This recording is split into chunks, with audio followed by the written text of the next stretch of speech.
Tell me, do you bleed? That's fear. You're not brave. Men are brave. Hello， 大家好，这里是莫娜，欢迎来到我的频道。今天来玩的屏比较特殊，大家可以看到这上面写的 Batman vs Superman， 也就是 BVS， 也是源自 DC 授权的一个 BVS 电影中的一个形象，也是咱们自家的品牌啊，是一个 BVS 的一个可动人偶的套装。因为这次是一个套装的版本，所以说这次的盒子会跟之前的那种小的长方形盒子呢不一样，它是全新制作的一个盒子，上面的这个峰会也是全新设计的。盒子的打开方式呢是从侧边直接打开就可以的，里面的话就是直接是两个人物的塑封，这次是直接一层塑封，直接将这所有的配件全部装在里面了。左边是超人，右边是蝙蝠侠，然后中间是一些手型跟配件。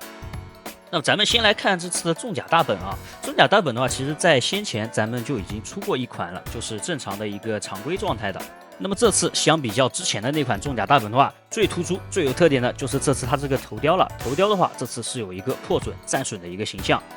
这个整个战损头雕做的还是很不错的，大家可以看到里面这个内部铠甲的细节也是有做出来，同时面对超人大本这个狰狞的表情呢，在面雕上也有进行一个还原。胸口这边呢是有一个这个巴掌印啊，这个是超人一巴掌把这个大本拍飞之后留下的这个战损的细节，在肩胛位置也是有做到这种凹陷的战损细节的，在整个主体上也是有做到各种划痕以及一些做旧的这个战损。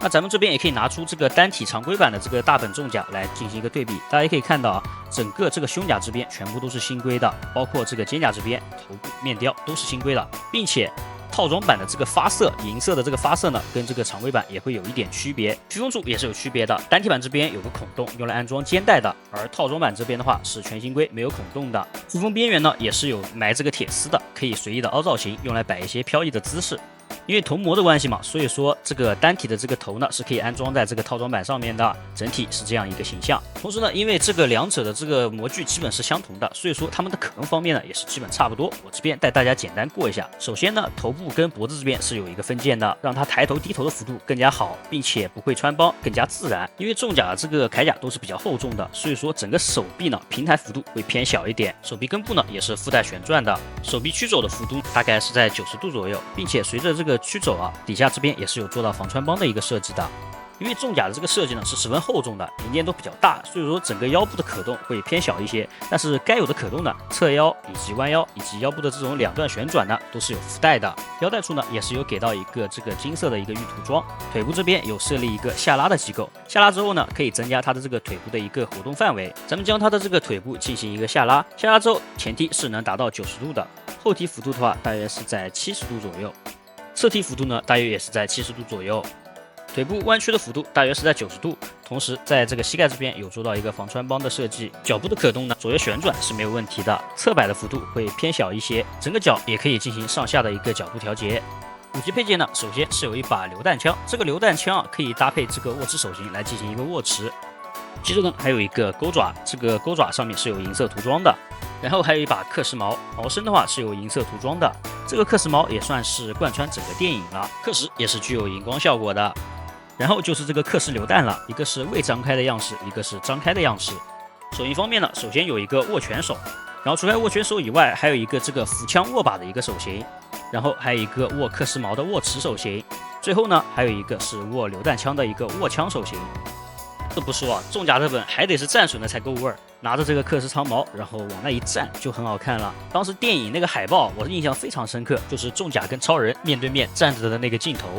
接着呢，咱们来到重头戏了，这次完全新规的一个哼超 2.0。那么之前的哼超 1.0 啊，已经是很久之前的一个产品了，所以说当时呢是有非常多的不足嘛。那么这次哼超 2.0 终于是还原了之前的一些遗憾，这次全新规的素体，然后全新规的头雕，全新规的披风，哼超的所有配件，然后全部进行了一个升级，来到了 2.0。真的说实话，我拿上手的时候，看到它这个战衣的这个细节，以及它这个整体的这个体型啊，我确实是比较满意的。尤其是这个头雕，大家可以看一下，这是一个平镜脸的一个哼超的头，大家觉得像不像？我个人觉得我第一眼上去真的是很像啊，包括它这个屁股下巴，以及它这个发际线比较高的这个头发发型啊，全部都是有做出来的。涂装的这个肤色呢，也是非常的自然，在头发后面这边这个纹路细节呢，刻画的也很清晰。并且这只亨超在战衣上面这个细节纹理呢做的也非常不错，大家可以看一下中间这个 Superman 的这个 S 的这个徽章啊，这个纹理细节刻画的，大家可以看一下，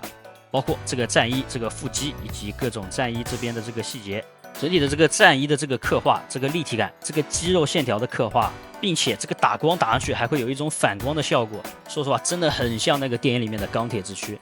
在这个鞋子这边的这个纹理细节都是有刻画上的，你很难想象这是一个只要150块钱的一个正版授权的可动模型，一个亨超的模型。尤其是当我拿出亨超 1.0 来跟它进行一个对比啊，你能很明显的发现两者这个不同。从这两个模型上面，你能发现这个整体这个技术的一个进步啊，很明显啊。两者的这个体型、涂装，包括它这个肤色以及后方的这些纹路战衣的刻画，全部都进行了一个很大程度的升级。披风的材质啊，都进行了一个升级。以前的这个是有点偏向绒布的，而现在这个是比较丝滑的、很薄一层的一个垂感披风。两者的头雕呢，大家也可以看一下，这边我就不多说了，大家可以看一下这个进步的之大。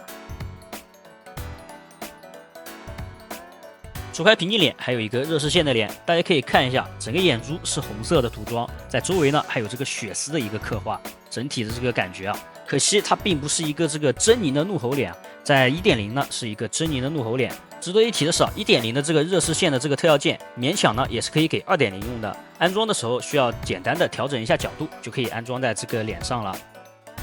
那这边也给大家展示一下两个 1.0 跟 2.0 装上这个热视线脸的一个效果。不得不说2.0这次做的是非常不错的。不过我还是蛮期待，其实他出一个那个狰狞的怒吼脸，因为当时那个卢瑟把他的那个妈妈给绑架走的时候，当时哇眼睛冒那个红光，然后那个狰狞的那个表情特别的有压迫感。说实话，我拿上手第一件事就是给他摆一个腾空的造型，然后往那一站，真的太帅了。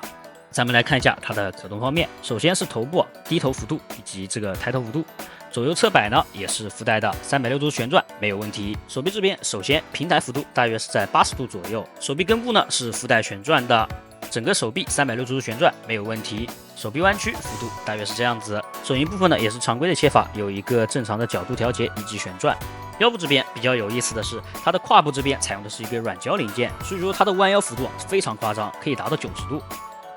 后仰幅度会稍微差一些，大概40度左右。同时呢，随着后仰，胸口这边并不会有穿帮。腰部旋转呢，依旧是分为了上下两段。这次侧腰的部分，因为是软胶嘛，所以说这个侧腰的幅度也是非常大的。腿部这边呢，依旧采用了下拉的结构，所以说下拉之后可以增加可动范围，再加上胯部的软胶，整个前踢的幅度非常的大，能超过90度。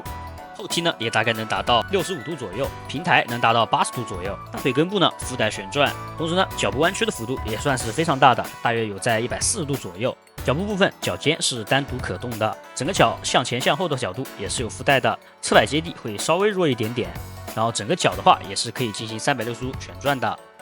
手型方面，首先有一个握拳手型，然后就是一个放松的开掌手，然后还有一个握持手型。握持手型的话，可以握持这个刻石长矛或者刻石榴弹。